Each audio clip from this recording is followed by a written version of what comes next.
ಪ್ರೀತಿಯುಳ್ಳ ದೇವಜನರೇ, ನಿಮ್ಮೆಲ್ಲರಿಗೂ ಯೇಸು ಕ್ರಿಸ್ತನ ಮಧುರವಾದ ನಾಮದಲ್ಲಿ ವಂದನೆಗಳು. ಶಾಲೋಮ್, ನಿಮಗೆ ಸಮಾಧಾನವಾಗಲಿ.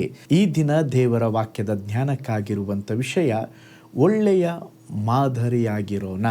ಅದಕ್ಕೆ ಆಧಾರವಾಗಿ 1 ಪೇತ್ರ 2ನೇ ಅಧ್ಯಾಯ 21ನೇ ವಚನ. ಇದಕ್ಕಾಗಿಯೇ ನೀವು ಕರೆಯಲ್ಪಟ್ಟಿರಿ, ಕ್ರಿಸ್ತನು ಸಹ ನಿಮಗೋಸ್ಕರ ಬಾಧೆಯನ್ನು ಅನುಭವಿಸಿ ನೀವು ತನ್ನ ಹೆಜ್ಜೆ ಜಾಡಿನಲ್ಲಿ ನಡೆಯಬೇಕೆಂದು ಮಾದರಿಯನ್ನು ತೋರಿಸಿ ಹೋದನು. ನೋಡ್ರಿ, ಈಗ ಓದಿಕೊಂಡ ವಾಕ್ಯ ಭಾಗದಲ್ಲಿ ನಾವು ನೋಡುತ್ತೇವೆ, ಯೇಸು ಸ್ವಾಮಿ ಈ ಲೋಕದಲ್ಲಿ ಬಂದದ್ದು ನಮ್ಮನ್ನು ರಕ್ಷಿಸುವುದಕ್ಕೋಸ್ಕರ.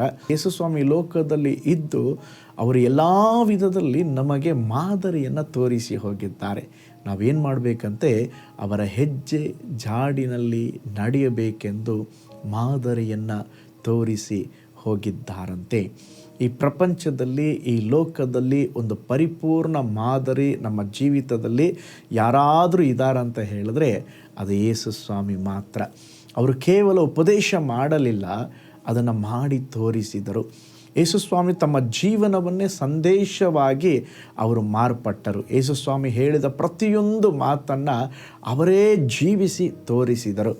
ಸೇವೆ ಮಾಡ್ರಿ ಎಂಬುದಾಗಿ ಹೇಳಿ ಅವರೇ ಸೇವಕರಾದರು. ಯೇಸು ಸ್ವಾಮಿ ತನ್ನ ಶಿಷ್ಯರ ಕಾಲುಗಳನ್ನು ತೊಳೆದ್ರಂತೆ. ಆ ಕಾಲಘಟ್ಟದಲ್ಲಿ ಕಾಲುಗಳನ್ನು ತೊಳೆಯುವುದು ಒಂದು ದಾಸನ ಕೆಲಸ. ಅಂದರೆ ನಾನು ಸೇವೆಯನ್ನು ಮಾಡುವುದಕ್ಕೋಸ್ಕರ ಬಂದಿದ್ದೀನೆಂಬುದಾಗಿ ಮಾದರಿ ತೋರಿಸಿದರು. ಎರಡನೇದಾಗಿ ಪ್ರಾರ್ಥಿಸ್ರಿ ಎಂಬುದಾಗಿ ಯೇಸು ಸ್ವಾಮಿ ಹಲವು ಕಡೆ ಹೇಳಿದ್ದಾರೆ. ಹೇಳಿದ್ದು ಮಾತ್ರವಲ್ಲ, ಅವರೇ ಅಧಿಕವಾಗಿ ಪ್ರಾರ್ಥಿಸಿದ್ದಾರೆ. ಉಪದೇಶ ಮಾಡೋ ಮುಂಚೆ, ಅದ್ಭುತ ನಡೆದ ಮೇಲೆ, ನಡೆಯುವ ಮುಂಚೆ, ಹಗಲು ರಾತ್ರಿ, ಇನ್ನು ಮುಂಜಾನೆ ಮಬ್ಬಿರುವಾಗ ಅವರು ಪ್ರಾರ್ಥನೆ ಮಾಡ್ರಿ ಎಂಬುದಾಗಿ ಮಾತ್ರ ಹೇಳಲಿಲ್ಲ, ಅವರೇ ಪ್ರಾರ್ಥಿಸಿದರು. ಶತ್ರುಗಳನ್ನು ಪ್ರೀತಿಸ್ರಿ ಎಂಬುದಾಗಿ ಮಾತ್ರ ಹೇಳಲಿಲ್ಲ, ಶಿಲುಬೆಯಲ್ಲಿ ಯೇಸು ಸ್ವಾಮಿ ಶತ್ರುಗಳನ್ನು ಕ್ಷಮಿಸಿದರು. ಶಿಲುಬೆಯಲ್ಲಿ ಯೇಸು ಸ್ವಾಮಿ ಹೇಳ್ತಾರೆ, ತಂದೆಯೇ, ಇವರು ಏನು ಮಾಡುತ್ತಿದ್ದಾರೆ, ಇವರು ಅರಿಯರು, ಇವರನ್ನು ಕ್ಷಮಿಸ್ರಿ. ನಮ್ಮ ಜೀವನದಲ್ಲಿ ಉಪದೇಶ ಬಾಯಿಂದ ಬರಬಾರದ್ರೆ ಜೀವನದಿಂದ ಬರಬೇಕು. ಅದಕ್ಕೆ ಯೇಸು ಸ್ವಾಮಿ ನಮಗೆ ಒಳ್ಳೆ ಮಾದರಿಯನ್ನು ತೋರಿಸಿರೋದ್ರಿಂದ ನಾವು ಯೇಸು ಸ್ವಾಮಿಯ ಹೆಜ್ಜೆ ಜಾಡನ್ನು ಹಿಂಬಾಲಿಸಬೇಕು. ಯೇಸು ಸ್ವಾಮಿಯವರು ಪ್ರೀತಿಯ ಬಗ್ಗೆ ಮಾತನಾಡಿದ್ದು ಮಾತ್ರವಲ್ಲ, ರೋಗಿಗಳನ್ನು ಗುಣಪಡಿಸಿದರು, ಹಸಿದವರಿಗೆ ಆಹಾರ ಕೊಟ್ಟರು, ಕಣ್ಣೀರು ಇಟ್ಟವರ ಜೊತೆಯಲ್ಲಿ ಕಣ್ಣೀರು ಇಟ್ಟರು. ನೋಡ್ರಿ, ಹಾಗಾದರೆ ಯೇಸು ಸ್ವಾಮಿ ಪ್ರತಿಯೊಂದು ವಿಷಯದಲ್ಲಿ ಸಹ ಅವರು ನಮಗೆ ಮಾದರಿಯನ್ನು ತೋರಿಸಿದ್ದಾರೆ. ಒಂದು ದಿನ ಒಬ್ಬ ತಾಯಿ ತನ್ನ ಚಿಕ್ಕ ಮಗನನ್ನು ಕರ್ಕೊಂಡು ಮಹಾತ್ಮ ಗಾಂಧೀಜಿಯವರ ಬಳಿಯಲ್ಲಿ ಬಂದ್ರಂತೆ. ಆಗ ಗಾಂಧೀಜಿ ಏನು ಬೇಕು ಅಂತ ಅವರ ಹತ್ರ ಮಾತಾಡಿದಾಗ ಅವರಿಗೆ ಬಹಳ ಎಲ್ಲ ಜನರು ಬಾಪೂಜಿ ಅಂತ ಕರೀತಾ ಇದ್ರು. ಬಾಪೂಜಿ, ನನ್ನ ಮಗ ತುಂಬ ಸಕ್ಕರೆ ತಿಂತಾರೆ, ಎಷ್ಟು ಹೇಳಿದ್ರೂ ಇವನು ಕೇಳೋದೇ ಇಲ್ಲ, ನೀವು ಅವನಿಗೆ ಒಂದು ಬುದ್ಧಿ ಮಾತು ಹೇಳ್ರಿ. ಆಗ ಗಾಂಧೀಜಿಯವರು ಸ್ವಲ್ಪ ಯೋಚಿಸಿ ತಾಯಿಗೆ ಹೇಳಿದರು, ನೀವು ಇಬ್ಬರು 2 ವಾರಗಳ ನಂತರ ಮತ್ತೆ ಬನ್ನಿ, ನಾನು ಏನಂತ ಹೇಳ್ತೀನಿ ಅಂತೇಳಿ ಕಳಿಸ್ಬಿಟ್ರು. ತಾಯಿ ಆಶ್ಚರ್ಯಪಟ್ಟರು, ಏನು ಕೇಳದೆ ಹಿಂತಿರುಗಿಬಿಟ್ರು. 2 ವಾರಗಳ ನಂತರ ತಾಯಿ ಮತ್ತೆ ಮಗನೊಂದಿಗೆ ಬಂದಳು. ಈ ಸಾರಿ ಗಾಂಧೀಜಿಯವರ ಮಗನನ್ನು ಪ್ರೀತಿಯಿಂದ ನೋಡುತ್ತಾ ಹೇಳಿದ್ರು, ಮಗನೇ, ಹೆಚ್ಚು ಸಕ್ಕರೆ ತಿನ್ನಬೇಡ, ಅದು ಆರೋಗ್ಯಕ್ಕೆ ಒಳ್ಳೆಯದಲ್ಲ ಅಂತ ಹೇಳಿದಾಗ ಆ ಮಗನೂ ಸಹ ತಲೆಯಾಡಿಸಿ ಒಪ್ಪಿಕೊಂಡ. ತಾಯಿಗೆ ಆಶ್ಚರ್ಯದಿಂದ ಕೇಳಿದ್ಲು, ಅಲ್ಲ ಗಾಂಧೀಜಿಯವರೇ, ಫಸ್ಟ್ ಟೈಮ್ ಬಂದಾಗ ಇದನ್ನು ಹೇಳಿದರೆ ಮತ್ತೆ 2 ವಾರ ಬಿಟ್ಟು ಬರಲಿಕ್ಕೆ ಯಾಕೆ ಕೇಳಿದ್ರೆ, ಅವತ್ತೇ ಹೇಳ್ಬೋದಾಗಿತ್ತಲ್ವಾ? ಆಗ ಗಾಂಧೀಜಿಯವರು ಹೇಳಿದ್ರಂತೆ, ಇಲ್ಲ, ನಾನು ಸಕ್ಕರೆ ಬಹಳ ತಿಂತಾ ಇದ್ದೆ, ನಾನು ತಿಂದು ಇವನು ತಿನ್ನಬಾರ್ದಂತ ಹೇಳೋದು ಅದು ಸರಿಯಾಗೋದಿಲ್ಲ. ಅದಕ್ಕೆ 2 ವಾರ ಸಕ್ಕರೆ ತಿನ್ನೋದು ನಾನು ಸ್ಟಾಪ್ ಮಾಡಿದ್ದೇನೆ. ಅದಕ್ಕೆ ಈಗ ನಾನು ಅವನಿಗೆ ಹೇಳುತ್ತಾ ಇದ್ದೇನೆ. ನೋಡ್ರಿ, ಇದುವೇ ಮಾದರಿಯ ಜೀವಿತ. ನೋಡ್ರಿ, ಈ ಘಟನೆ ನಮಗೊಂದು ಆತ್ಮಿಕ ಪಾಠವನ್ನು ಕಲಿಸ್ತದೆ. ಏನಂದರೆ, ನಾವು ಪಾಲಿಸದ ವಿಷಯವನ್ನು ಇತರರಿಗೆ ಹೇಳಬಾರದು. ಕ್ರೈಸ್ತ ಜೀವನದಲ್ಲಿ ಇದನ್ನು ನಾವು ಅರ್ಥ ಮಾಡಿಕೊಳ್ಳುವ. ಯೇಸು ಸ್ವಾಮಿ ನಮಗೆ ಅವರು ಮಾದರಿಯನ್ನು ತೋರಿಸಿದ್ದಾರೆ.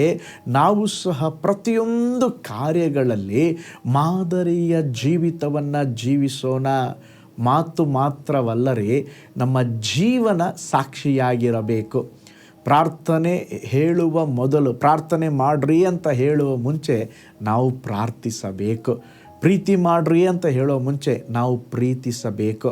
ಪರಿಶುದ್ಧವಾಗಿ ಜೀವಿಸ್ರಿ ಅಂತ ಹೇಳೋ ಮುಂಚೆ ನಾವು ಪವಿತ್ರವಾಗಿ ಜೀವಿಸಬೇಕು. ಏಕೆಂದರೆ ಜನರು ನಮ್ಮ ಮಾತಿಗಿಂತ ನಮ್ಮ ಜೀವನವನ್ನು ನೋಡುತ್ತಾರೆ. ಇನ್ನೊಂದು ವಿಷಯ ಗೊತ್ತಾ ನಿಮಗೆ? ಮಾತಿಗಿಂತ ಮಾದರಿಯ ಜೀವಿತ ಬಹಳ ಮೇಲು. ಮಾತಿಗಿಂತ ಮಾದರಿಯ ಜೀವಿತ ಒಬ್ಬ ಕ್ರೈಸ್ತನಿಗೆ ಇರಬೇಕ್ರಿ. ಮೊದಲು ನಾವು ಬದಲಾಗಬೇಕು, ಆಮೇಲೆ ಬೇರೆಯವರನ್ನು ಬದಲಾಯಿಸಬೇಕು. ಪ್ರಾರ್ಥನೆ ಬಗ್ಗೆ ಮಾತನಾಡುವುದಕ್ಕಿಂತ ಪ್ರಾರ್ಥಿಸೋಣ. ಪ್ರೀತಿಯ ಬಗ್ಗೆ ಹೇಳುವುದಕ್ಕಿಂತ ಪ್ರೀತಿಸೋಣ. ನಂಬಿಕೆಯ ಬಗ್ಗೆ ಬೋಧಿಸುವುದಕ್ಕಿಂತ ನಂಬಿಕೆಯಲ್ಲಿ ನಾವು ನಡೆಯೋಣ. ಒಂದು ಮಾದರಿ ಉಳ್ಳ ಜೀವಿತವನ್ನು ಜೀವಿಸಲಿಕ್ಕೆ ದೇವರು ನಮಗೆ ಕೃಪೆಯನ್ನು ಅನುಗ್ರಹಿಸಲಿ. ಪ್ರಾರ್ಥನೆ ಮಾಡಿಕೊಳ್ಳೋಣ. ಪರಲೋಕದಲ್ಲಿ ವಾಸ ಮಾಡುವ ನಮ್ಮ ತಂದೆಯಾದ ದೇವರೇ, ಈ ಸುಂದರವಾದ ದಿನದಲ್ಲಿ ನೀವು ನಮಗೆ ಒಂದು ಒಳ್ಳೆಯ ಮಾದರಿಯ ಜೀವಿತವನ್ನು ತೋರಿಸಿ ಹೋಗಿದ್ದೀರಪ್ಪ. ನನ್ನ ಹೆಜ್ಜೆ ಜಾಡನ್ನು ಹಿಂಬಾಲಿಸ್ರಿ ಎಂಬುದಾಗಿ ಹೇಳಿದ್ದೀರ. ನಮ್ಮ ಜೀವಿತದಲ್ಲಿ ಪ್ರತಿಯೊಂದು ಕಾರ್ಯಗಳನ್ನು, ನಮ್ಮ ಜೀವಿತದ ಒಂದು ರೋಲ್ ಮಾಡೆಲ್ ಏಸಪ್ಪ ನೀವಪ್ಪ. ಮಾದರಿಯ ಜೀವಿತವನ್ನು ಜೀವಿಸಿದ್ದೀರ. ನಾವು ಎಲ್ಲ ಕಾರ್ಯಗಳಲ್ಲಿ ನಿಮ್ಮ ಹಾಗೆ ನಡೆಯುವಂತೆ, ನಿಮ್ಮ ಹಾಗೆ ಪ್ರತಿಯೊಂದು ಕಾರ್ಯಗಳನ್ನು ಮಾಡಿ ಸಾಕ್ಷಿಯಾಗಿ ಜೀವಿಸಲಿಕ್ಕೆ ಸಹಾಯ ಮಾಡಿರಿ. ಈ ದಿನ ಕೂಡ ಈ ವಿಡಿಯೋ ವಾಚ್ ಮಾಡುತ್ತಿರುವ ಪ್ರತಿಯೊಬ್ಬರನ್ನು, ಅವರ ಕುಟುಂಬಗಳನ್ನು ಆಶೀರ್ವಾದ ಮಾಡಿರಿ. ಈ ದಿವಸ ಕೂಡ ಒಂದು ಜಯವನ್ನು ಅನುಗ್ರಹಿಸ್ರಿ. ಹಾಗೆ ಮಾಡಿದ್ದಕ್ಕಾಗಿ ಸ್ತೋತ್ರ, ಯೇಸುವಿನ ಹೆಸರಿನಲ್ಲಿ ತಂದೆಯೇ, ಆಮೇನ್.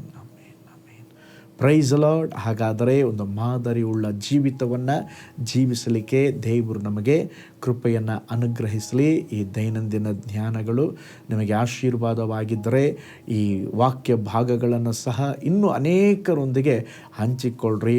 ಈ ಸೇವೆಗಾಗಿ ಪ್ರಾರ್ಥಿಸ್ರಿ.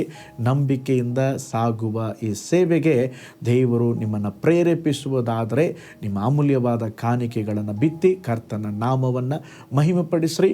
ನಾನು ನಿಮಗೋಸ್ಕರವಾಗಿ ಪ್ರಾರ್ಥಿಸುತ್ತಾ ಇದ್ದೇನೆ. ನಾಳೆ ಮತ್ತೊಂದು ದೈನಂದಿನ ಜ್ಞಾನದಲ್ಲಿ ನಾನು ನಿಮ್ಮನ್ನು ಸಂಧಿಸ್ತೇನೆ. ನಾನು ನಿಮ್ಮ ಪ್ರೀತಿಯ ಸೇವಕ ಪಾಸ್ಟರ್ ಪೌಲ್ ಜಾಯ್.